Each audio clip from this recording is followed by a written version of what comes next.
Hi guys, my name is Joe. I'm a doctoral student studying clinical psychology, and this is Psych Made Simple.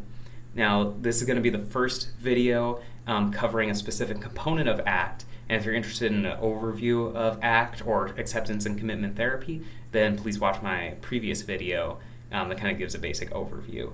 So right now we're going to go into one of the 6 of these different components that kind of help you achieve acceptance of things that cannot be changed and change the things that can. So the one that I'm going to start with is this one on the bottom left called thought diffusion. Now, this one is more on that side of accepting the things that cannot be changed, and I thought this would be a good one to start with because I would say out of all of these 6, it's maybe the most non-intuitive, or just one that might bear more explanation beyond like the explanation offered in this picture I got from Google Images.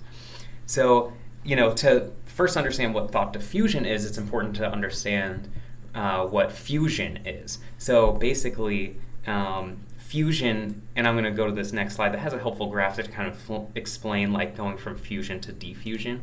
So I would say fusion is this step right here at the beginning of this graphic where you really are kind of like attached to a thought, and you're kind of stuck on a thought is another way to think of it. So, if a thought pops into your head and it's telling you, a thought that like, hey, I'm stupid, then a lot of times it's really easy to get fused to that thought, right? And a lot of that fusion or kind of attachment to a thought comes from this assumption that a lot of us have, or that I think everyone kind of has at a basic level, that like if something kind of is a thought in our head, then it's true.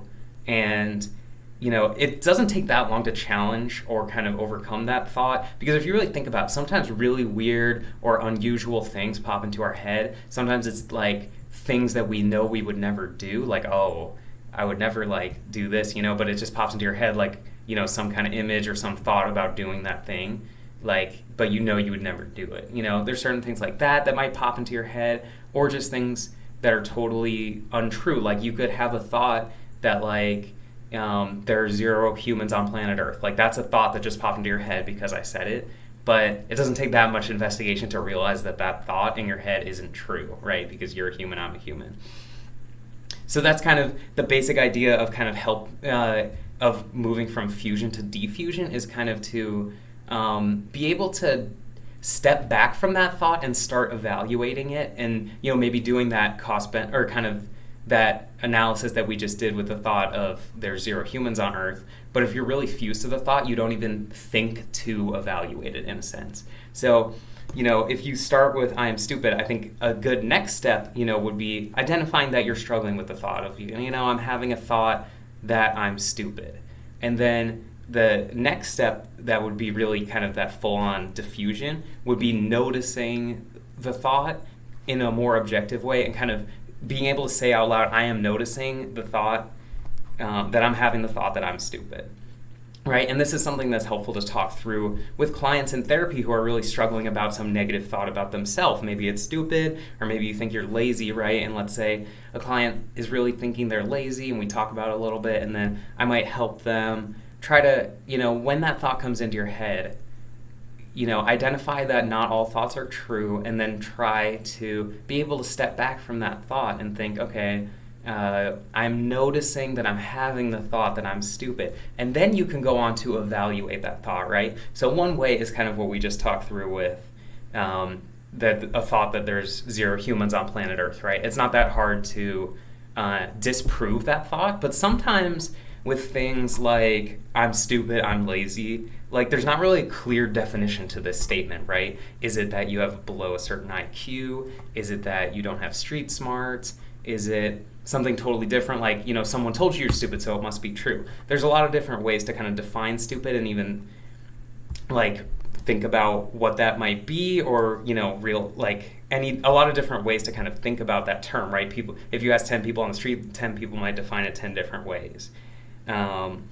And I think sometimes it's helpful to recognize that definitional like ambiguity that happens in our head a lot, because we might get fused to a certain belief about ourselves that it doesn't even really make sense to like fully define it. Like what does it even really mean to be stupid? What does it even really mean to be lazy? So beyond, obviously sometimes it's helpful to evaluate whether or not a thought is true. Sometimes that's hard to do. And another way to evaluate thoughts that I think is really helpful, and kind of this is like the ACT way to think about thoughts, is to evaluate the utility of that thought and think about it in terms of your core values, right? So that would be different things you strive for. It could be different like personality traits that you want to be, like you want to be brave, you want to be loving, different things like that. Or it could be a specific goal to a certain domain, like I want to be a really good mother or father or parent, So in that example of maybe like being a good parent, then let's say there's a lot of chores that need to get done around the house while your kid is at school, and let's say it's a day where you're not working or you're a stay-at-home parent, then let's say you have that thought that I mentioned earlier that you're lazy, right? And we can replace stupid here with lazy.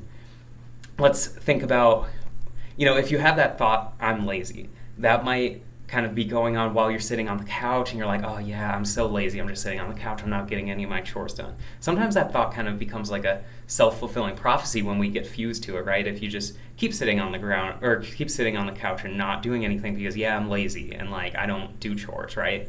But then if you can get to that step of kind of thinking about the thought and saying, okay, well, I'm having the thought that I'm lazy. I'm noticing that I am, thinking about whether like that I'm lazy, and then you can kind of take a step back and think about the truthfulness of it and also the utility of it, right? So if we go to that utility, then you might think, well, I know I really want to be a good parent, and okay, let's do like a cost benefit analysis. Basically, is this thought I'm lazy helping me be a good parent? And you can look at the effectiveness and think, every time I start thinking that I'm lazy, I start making it true, right? I get in bed, I do this. Maybe another way to think about it, and you can just reframe it to a thought that it maybe isn't even totally different, but it just helps you get to your core values more. Maybe a thought would be like, I am really tired because I didn't get enough sleep, but I also want to get a lot of chores done today. So, I want to reframe that thought of I'm lazy to being, I'm tired, but I still want to get chores done. And then, you can set the goal of doing certain chores that, live out your values. And then you can also take a nap afterwards, and have that be part of the plan and be like, okay, I want to address this tiredness that I'm feeling that made me think I'm lazy. But, and you can sometimes identify an element of truth in there, right? Like maybe that thought of being lazy comes from the fact that you are tired, and that's the element of truth there. And then try to come up with ways to kind of act out your values, like with a better thought, because sometimes that thought is preventing us from acting out our values.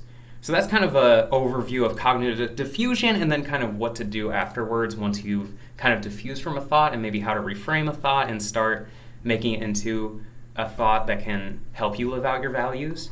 So like I always say, really hope you enjoyed the video, and feel free to comment any thoughts or any questions that you have. I'm happy to talk through it in the comments, and also I'm happy to make a video about anything you guys want me to make a video about in terms of psychology or personality, different things like that. The goal of this channel is really just to help people understand themselves better and understand psychology better.